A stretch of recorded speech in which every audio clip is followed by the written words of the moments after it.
Allez, nous sommes arrivés à la dernière partie de cette émission, celle de notre interview. Nous a rejoint par téléphone Dr Manel Mourad, expert en tourisme et chercheuse en histoire égyptienne. Ça fait plaisir de vous avoir parmi nous, Dr Manel.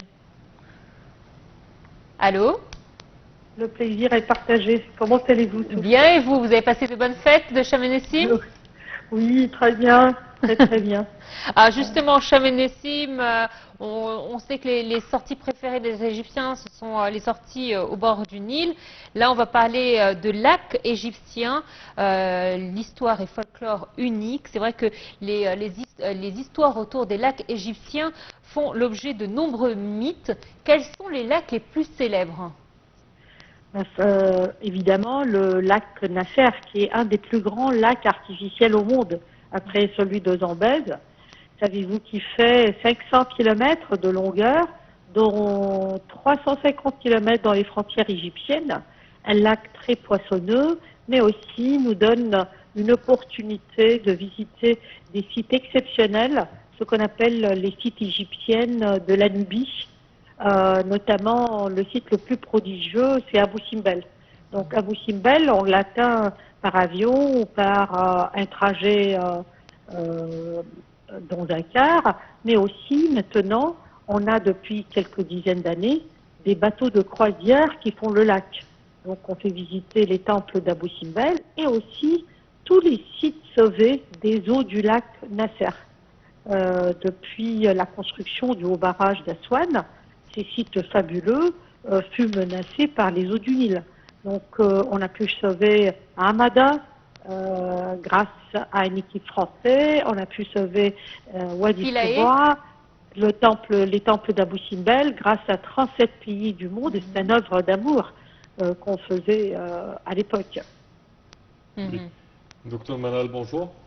Bonjour, comment allez-vous, Sana? Ça va, merci. Alors, quand on parle également de ce lac Nasser, cette région tout entière, il y a plein de mystères, de beauté, je dirais, un tout petit peu cachés, surtout avec le lac Nasser.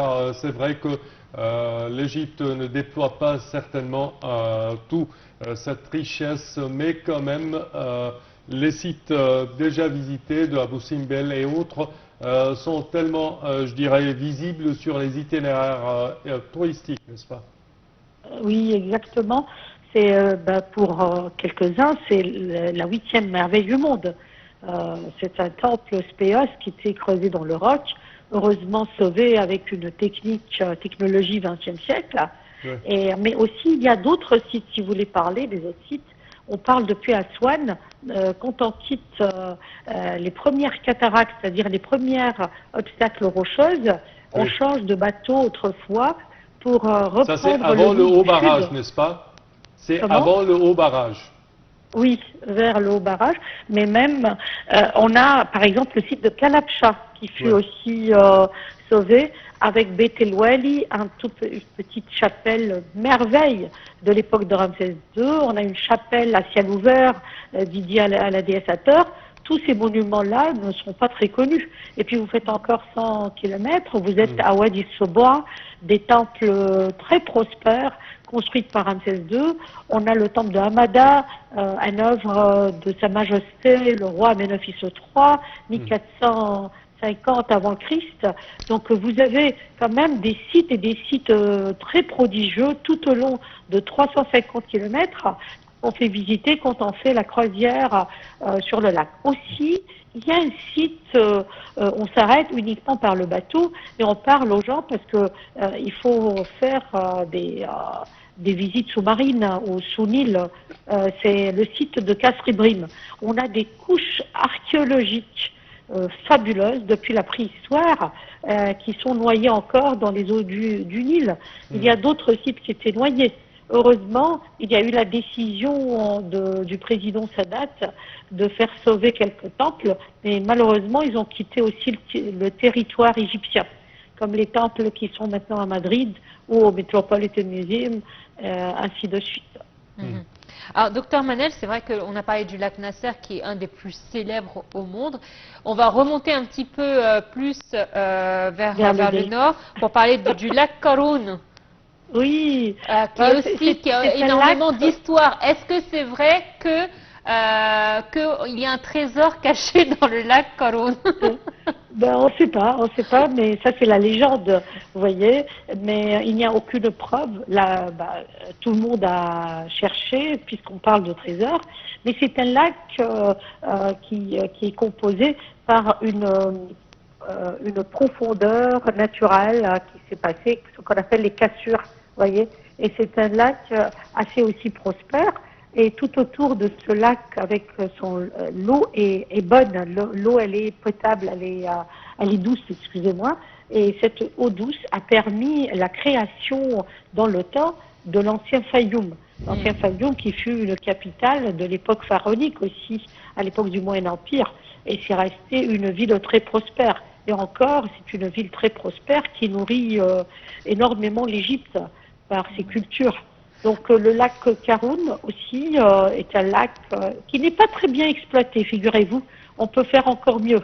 Le Fayoum attire encore les touristes par le passage dans le petit village qu'on appelait la Tunisie, par ses côtés anciens avec les vestiges des monuments tout autour, le labyrinthe d'Amenemhat III, tous les pyramides qui sont sur la route avant d'atteindre la ville elle-même. Et la ville, elle a un cachet très spécial.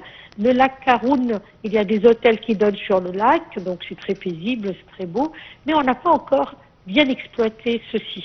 Moi, je trouve qu'on peut faire encore mieux. Les locaux l'appellent le lac de Youssef. Oui. Il est plus célèbre par les locaux par le lac Youssef que Karun. Oui. Karun, c'est le nom touristique. Est-ce qu'il y a une histoire autour de cela? Oui, on suppose que le prophète Joseph a habité au bord de ce lac, c'est-à-dire il a habité la ville de l'ancienne Fayoum. Donc on a nommé ce lac par rapport au prophète. Vous savez qu'il y a plein de prophètes dont l'histoire de la Bible et dans l'histoire du Coran et dans l'histoire de l'Ancien Testament qui ont atterri en Égypte. Entre autres Joseph, qui est devenu même ministre et trésorier du roi, après qui était un peu parti en prison, toute l'histoire venant du Coran et venant de la Bible. Et Joseph, il a habité la ville la plus prospère de l'Égypte à l'époque, qui était le Fayoum. Donc le lac était nommé à son nom. D'accord. Quand on parle des lacs, Dr Manal, on parle également de lacs un tout petit peu vers le nord de l'Égypte, à côté d'Alexandrie par exemple. Si vous pouvez nous parler plus. Oui, vous parlez des petits lacs poissonneux comme, citez-moi un peu, rafraîchis-moi la mémoire. Je pense que c'est le Bardawil. Le Bardawil, ok. Oui. Et ce sont des lacs, comment dirais-je, poissonneux. C'est-à-dire que ce sont des lacs où on extrait le poisson, on fait la pêche au poisson, mais aussi le sel. Vous savez qu'il y a des marais salés tout autour, donc on arrive à exploiter aussi le sel. Mais elles sont très connues par leurs poissons très prospères. Vous savez, cette rencontre entre le Nil et la mer Méditerranée fait qu'on a des poissons très spéciaux. Même notre sardine n'est pas à comparer avec les sardines qu'on peut pêcher au Maroc ou bien en Espagne, etc. Parce qu'avec l'eau douce, il y a dans ce genre de lac, il y a une espèce de sardine qui peut vivre dans ces eaux douces, très peu mélangée avec l'eau de la mer. Voilà. C'est vrai que les poissons sont différents d'un pays à un autre. On a l'impression que malgré le fait qu'on a la même mer, une mer commune, mais c'est vrai que rien que les plages sont différentes. Oui, ben nous on a vraiment une chance inouïe, nos plages très sablonneuses avec un sable très fin et tout. Ça c'est vraiment, on a de la chance. Oui, heureusement. Mais quant au lac, c'est vrai que ces lacs, on nourrit l'Égypte pendant des siècles et des siècles et encore il y a des pêches aux poissons là-bas. Vous savez, il y a beaucoup de villes autour qui vivent là-dessus. Docteur Manel, je vous ramène au lac Nasser à nouveau. Est-ce qu'il y a une sorte de différence de navires qui naviguent dans le lac Nasser et les cruises qui se font au Nil? Il y a une différence entre ces navires? Oui, ben, je vois pas vraiment ce que vous voulez dire par différence. Les bateaux aussi, on a des bateaux, grands bateaux, Oui. parce Oui, que le lac croisière, est bateau bien croisière. profond, contrairement à la partie Nil entre Luxor et Aswan. Donc, le tirant d'eau du bateau peut se permettre une certaine profondeur. Donc, on a des beaux bateaux, grands bateaux, avec 150 cabines ou 75 cabines. Comme c'est la mode maintenant d'avoir les petits bateaux qu'on appelle les dahabeya, maintenant ça commence aussi d'exister sur le lac, ce qui n'existait pas avant. Donc les petites dahabeya, c'est un peu la formule ancienne, comme dans le film Agatha Christie, de naviguer sur le Nil avec les bateaux à voile, seulement avec un remorqueur, on peut les tirer. Et maintenant, ça commence à exister au niveau du lac aussi. Donc, on peut se permettre, étant que famille ou des amis, de louer ce bateau, le rendre privé, et ensuite faire une croisière sur le lac. Mais pour atteindre les sites, depuis les grands bateaux, des fois, on a besoin des zodiacs. Vous savez, Oui, les zodiacs, des petites qui barques ou des font zodiacs, naviguer effectivement. jusqu'au Non, des bord du petites Nil, barques ou des zodiacs, comme effectivement. les petits bateaux à moteur Oui. qui nous font avancer vers les sites archéologiques pour atteindre des sites avec les tombeaux ou bien les temples. Comme pour aller à Philae, par exemple. Parce qu'encore, on n'a pas des quais, on n'a pas encore des endroits très aménagés pour ce genre de bateau, sauf au niveau d'Abou Simbel et au niveau de Kalabcha. Alors, en termes d'environnement, c'est vrai que les lacs, est-ce qu'ils sont beaucoup plus résistants, les lacs naturels, que les lacs artificiels? Résistants au niveau de la pollution? Exactement. Oui. Vous avez des lacs qui ont un contact avec la mer Méditerranée, donc il y a quand même... et puis il y a le Nil qui diffuse quand même son eau. Vous savez que le Nil coule du sud vers le nord. Oui. Donc quand on ouvre les vannes, on respecte en Égypte, notre ministre d'irrigation respecte l'ouverture des vannes du haut barrage par rapport aux dates anciennes, juillet-août. Donc ils ouvrent les vannes, donc il y a cette vague d'eau de 3 mètres d'auteur tout au long du Nil, cette partie Égypte de 1000 km. Donc ça quand même, ça lave un peu, si j'ose le dire, avec ses courants, les lacs du Nord. Mais le lac Nasser, quand même, c'est le Nil. C'est le Nil. Vous savez que seulement le Nil qui a débordé depuis la construction du barrage, à droite et à gauche. Oui. Donc le Nil vient du sud toujours. Depuis ses sources, le lac Victoria et puis le lac Tana, passant par l'Éthiopie, passant par le Soudan, et le Nil blanc et le Nil bleu, et ensuite, hop, arrive jusqu'à l'Égypte. Donc quand même, l'eau du lac Nasser, il est très secoué et très, comment dirais-je, nettoyé par ces courants d'eau naturels. Et on a une chance qu'on n'a pas beaucoup de bateaux sur le lac Nasser. Excusez-moi, ça marche. Il y a aussi le nombre de bateaux qui est très limité sur le lac Nasser, et il y a aussi notre ministère d'Environnement qui contrôle énormément ce genre de bateaux. Et ça, c'est un avantage. Oui. Docteur Manel, également, quand on parle de lac, on doit mentionner l'oasis de Siwa avec son petit lac là. C'est un autre esprit quand même.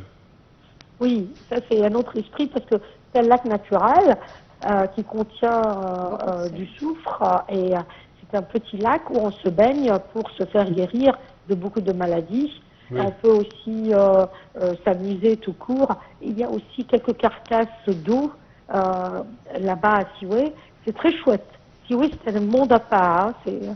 C'est vraiment très chouette. C'est un oasis dans le désert. Et en même temps, on peut faire beaucoup de choses. On peut prendre des cars, les 4x4, pour pouvoir un peu danser dans le désert, comme je dis, avec tout son aspect vallonné, avec les dunes de sable, tout ça. On exploite quelques sites quand même archéologiques qui sont pas loin de Siwe. Et on a ce lac qui est vraiment, qui rend cette oasis extraordinaire. On peut se baigner, on peut se laver, on peut vraiment... Et ça, c'est un lac naturel, c'est de l'eau de la nappe phréatique. Docteur Manel C'est une Mourad, source d'eau, quoi. vous savez ce qui nous attend maintenant, c'est de louer un bateau, vous et moi, et de découvrir s'il y a vraiment un trésor caché dans le lac Haroun. On se fera ça un jour et on partagera ce trésor à deux. Docteur Manel, merci à vous d'avoir été des nôtres ce matin. Elle nous a quittés un petit peu plus tôt que prévu, mais je pense que ça marque la fin de notre émission. Merci à vous de nous avoir suivis. Merci à toi, Sama. Merci Noah, merci chers spectateurs et bonne suite de programme.